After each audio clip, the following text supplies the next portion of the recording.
stage experience compared to Team HAQ.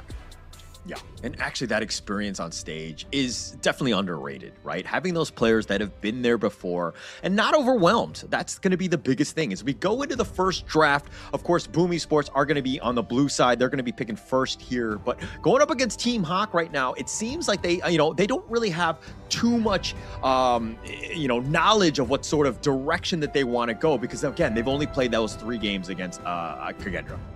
Yeah, very little information for both teams, right? At the very least, for Team HAQ, they get to see more Boom Esports games from past recordings, from KIC, from the previous BO fight that they had with Dominator to the full extent. And for the side of Boom Esports on the eyes of Team HAQ, it's like, only 3 games in the tournament so far, no past data, so how am I gonna strategically predict what they're gonna pick here? Yeah, that's the toughest part, right? I mean, even what they've chosen in the 3 games that they lost, I mean, you have some sort of intel of what they're sort of leaning towards. That will be helpful for them. Boom Esports, we know that this team has been out there. There's a lot more data on them. So it looks like Team HAQ can be very targeted with some of their bans, and you definitely want to kind of target some of their heroes, right? Some of the players. Carl and Miggy, definitely 2 guys that can make some plays. So you want to kind of take away from some of their hero pools. And to kick off the pick and bans as well, you would want to target Team HAQ's one of the key players, right? Like you see jungle-centric picks. When we see the Chicha being selected on towards the blue or red side, usually we'll say like, oh, it's flipped between the Clash or farm lane. So far, it has been always consistently in the farm lane, but Team HAQ has been the, dare I say, only one to put Chicha in the jungle on the hands of Bai. Yeah, and overall only 2 and 3, hasn't had the greatest of showing. Sometimes it's been really fire. I think some teams are still figuring out where Chicha fits in terms of their role and how they want to play it out. But it looks like Team HAQ right now going, attacking Carl, taking away the pay, and of course Boom Esports with a Haya ban. Also, these are 2 brand new heroes, Chicha and Haya, and both of them being targeted early. Yep, and this does set up a pretty comfortable position for Team HAQ to pick up the things like the Dolia and Yang Jian here, because Dolia Yang Jian, Dolia Yu Huan, these are comfortable counters into the Mai Shiranui if you can play it right. Yeah, and I mean, Dolia has been very, very strong thus far as well. I mean, we've seen it with 5 and 1. It's an 83% win rate, top 10 most picked. This is a hero that is incredibly strong. Plus, as you were talking about with the synergy with the Yangxian, you have so much potential damage. And these 2, like, you kind of want to split them up. So it looks like Boom Esports are letting that go, and they're going to try to counterpick it. This is rather comfortable coming in from Team HAQ, because you see through the bans, right? Oh, Pei is gone, Allgrunt is gone, Haya is gone. All these are prime targets that strategically counter out the Yangjin jungle. Now with those gone, this Yangjin jungle is gonna be a key factor for Team HAQ to control those post-level 4 team fights that are beneficial for the Twilight and Sea Singer combination. Yep, and it looks like, I mean, with that War Saint, the Guan Yu to kind of reposition, this could be a potential problem, because you know that the Dolia and the Yangjian, the Twilight and Sea Singer, are going to be kind of going and hanging out with one another. They're going to be sticking together, and breaking that up or repositioning them into a bad spot could really be a team fight winning, a play. It could be, right? We talk about like, okay, you can push the Sea Singer away, you can push the Channel pack leader away, because yes, we can say like, okay, Channel does really well into Arlie in lane, but when it comes towards the mid game, that's where the Arlie starts outpacing the Channel in terms of the 3 item power spike, and with the addition of multiple engage tools, like the Guan Yu, like the Mai Shiranui, for example, it gives the Channel a rather tough time to actually do those DPS that you really need.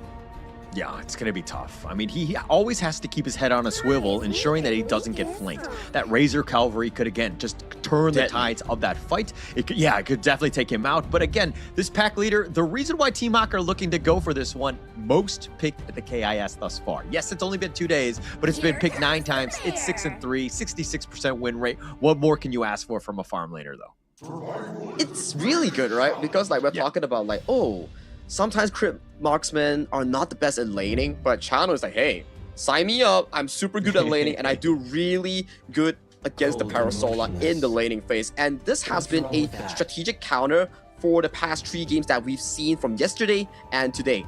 teams are not respecting the Hano counter into the Agudo. When you drop your first spell on Agudo, you spawn a lot of those jungle critters, and that gives Hano so much stacking firepower with those scepters. Yeah, it could be definitely rough, right? Plus, I mean, Akudo is not the fastest of tower takers. It's a slow siege, and you're going to kind of be able to kind of sustain that tower, which could be a bit of an issue. But then you have the Hano on the other side with that Fate Rewind to kind of bring it back. So this is going to be an interesting chess match in terms of how they want to play this. For me, if I were to select a specific draft that I would prefer in this game one, I gotta say Team HAQ drafted themselves a really comfortable one. All they have to do is to sustain the early game aggression coming in from the Mai Shiranui and also the Mozi. Then we might see Team HAQ win those mid-game team fights because their setup is looking really well-rounded here. But that doesn't mean that Boom Esports doesn't have a chance. For Boom Esports, it's about the tempo game. Mai Shiranui and Mozi setup, and then the Razor Cavalry that you mentioned coming in by the Guan Yu to break the formation that Team HAQ is looking to set up for the channel. Yeah, agreed. 100% agree on that one. Because, I mean, if you're looking at both of these squads, they're loaded for bear. They really want game one to really set the tempo. I think that this is going to be huge for both of these squads. Because, again, once you're on the losing side, it's way more difficult to come back from. And being able to take game number one will be key in this series here. It's about two different ideologies, right? Boom Esports, back to their original playstyle, the hunger for team fights, the hunger for skirmishes. Team HAQ playing to the MKL standard, wanting good laning phase coming in from Lola and also John, winning out those 1v1 matchups and converting it into jungle pressure on the hands of Bai. And then that mid game will be extremely important. We need to see that fourth minute mark. Who controls that tyrant will control the further pacing of this game more. Yeah, and I think that the early game tempo, key. I mean, you were talking about the 4-minute tyrant, absolutely huge in setting the tone for this game. But I mean, in terms of just like straight up laning though, right? If we're looking at one-to-one matchups, like the Guan Yu, probably a little bit on the losing side to the Mai Yin. But let's talk a little bit more about this mid lane with this Hano versus Mai here. I think in terms of pushing power, it's more of a 50-50, but in terms of being active on the map, we definitely have to give it over to the Mai Shiranui. Look at their aggression so far. Already Kachusen's landing on towards Nono. Heal already burned. Yeah, it's going to be super uncomfortable for him. I mean, he wants to just stay in the lane. And now if you're looking at what Lola is doing, he's completely being zoned out. Danny just being this bully, and that's exactly how you want to play it, especially in the one-on-one. You got to win that matchup. Yeah, it's not looking too good for the side of Team HAQ. Top lane being pressured by the roam coming in from Tatsuri and also Draw. And the bot lane 1v1 matchup that you should be... I mean, in a way, if you look from it from a 50-50 side, Lola's channel should win against Danny's early. But hey, Danny outpaced him and got the initial objective, which is to fire big in towards that 1v1 matchup. And you're looking at the level differential. I mean, level 3 to level 2. I mean, it's not huge, but it is an edge, right? Especially when you're talking about the fact that Lola should have been winning with the channel. You do have that range. The sword signal does quite a lot of work.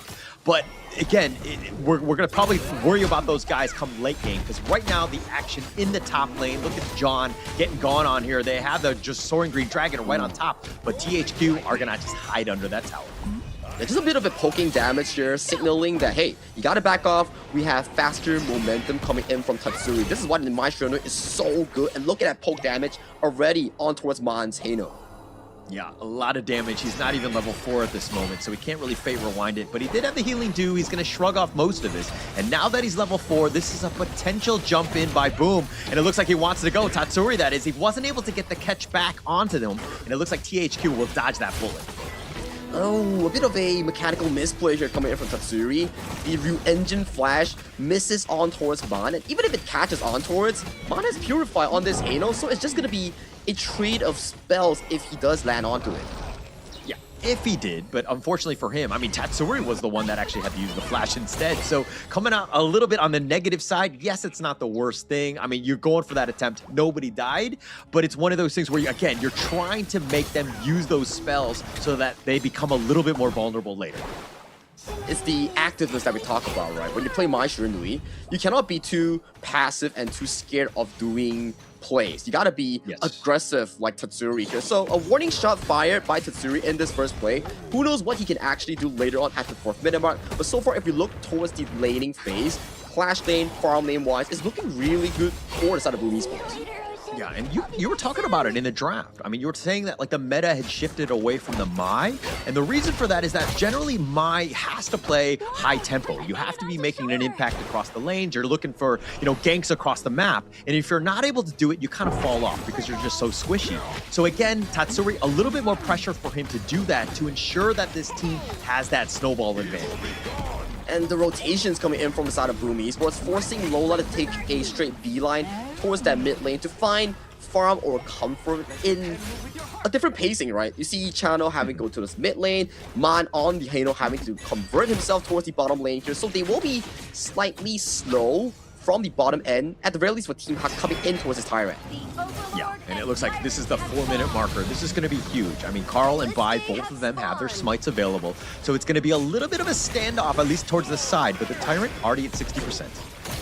Yeah, so far both teams are positioning themselves, preparing for this initial engage.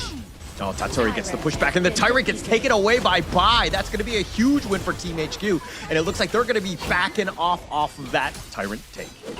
It's a comfortable one. It's like no fights breaking out, both teams investing their manpower after the wave clear, and then it's superior smite power here, but Lola almost getting taken down! Oh, the Kachusen! The snipe out by Tatsuri! He walked right into it, gets sniped out, giving up first blood, and that's a huge win for Boom. It was looking good for Team HAQ. No casualties, winning out that Tyrant, but Lola getting caught out by Danny's initial play and the Queen of Kachusen. Straightforward and headshot onto his Lola on Baido into the mid lane. Super aggressive with the tri-line.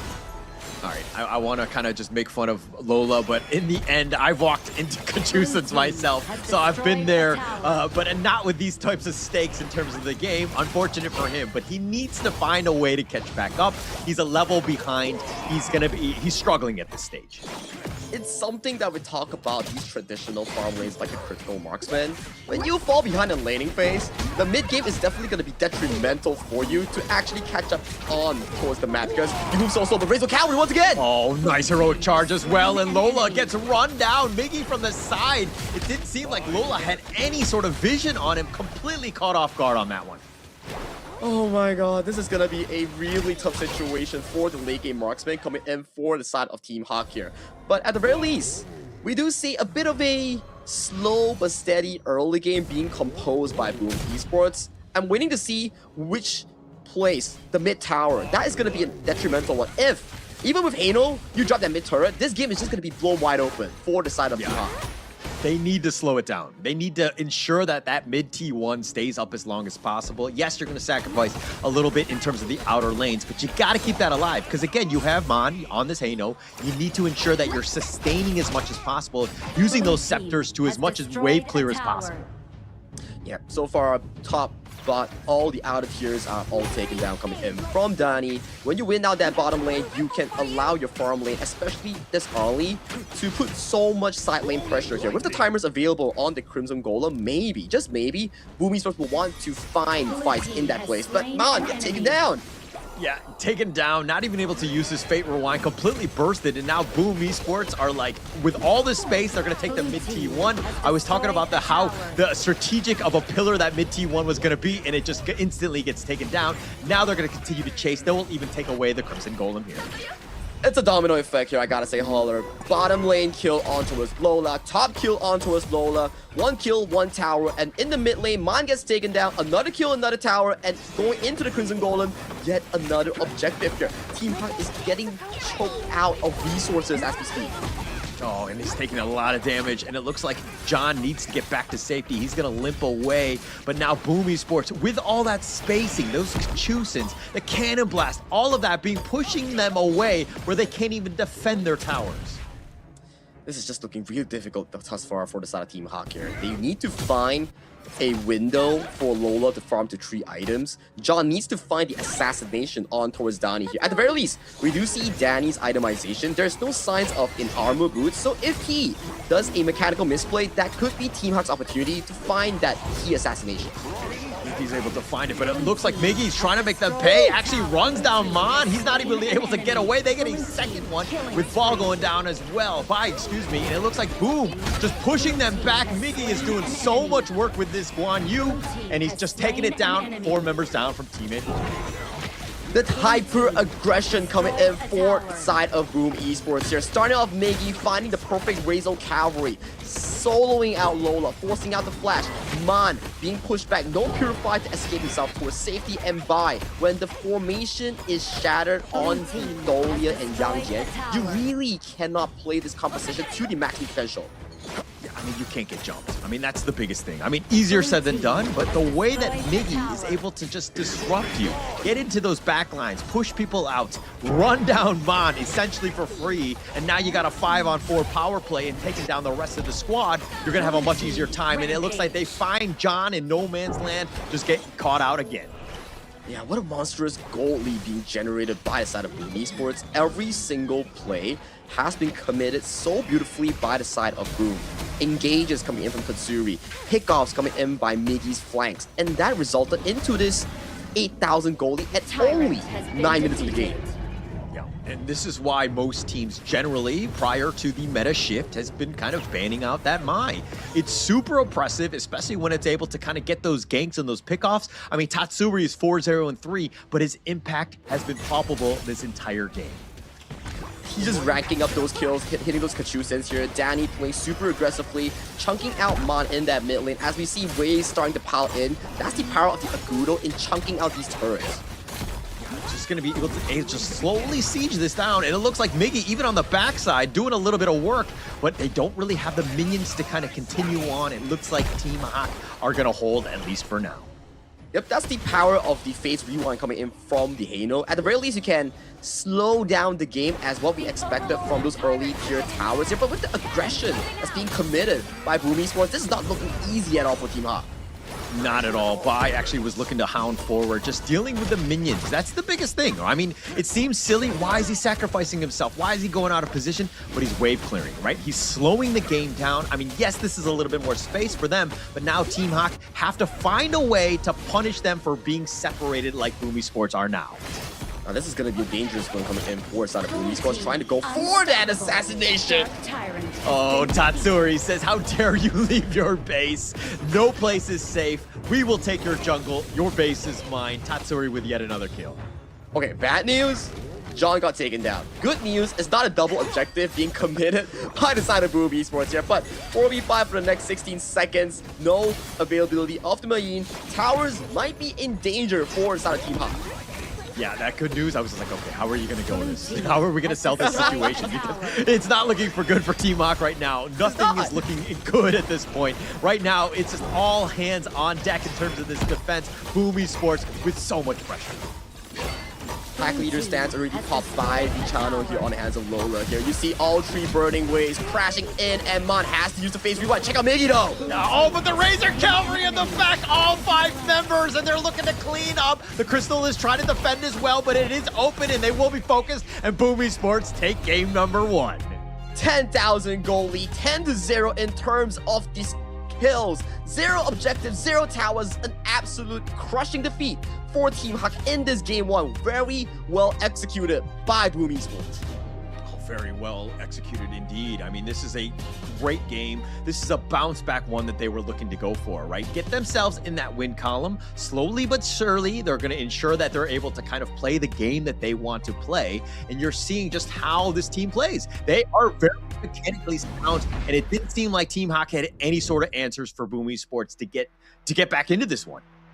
I think in terms of drafting capabilities, it's pretty comfortable, and at the very least for Team HAQ. I see the vision, strong side lanes with a strong mid roam, a jungle roam synergy with the Dolia Yang Jian, but the execution is something we need to be nitpicking on. The moment it's 4 minutes, we see, okay, you're losing lane, it's fine.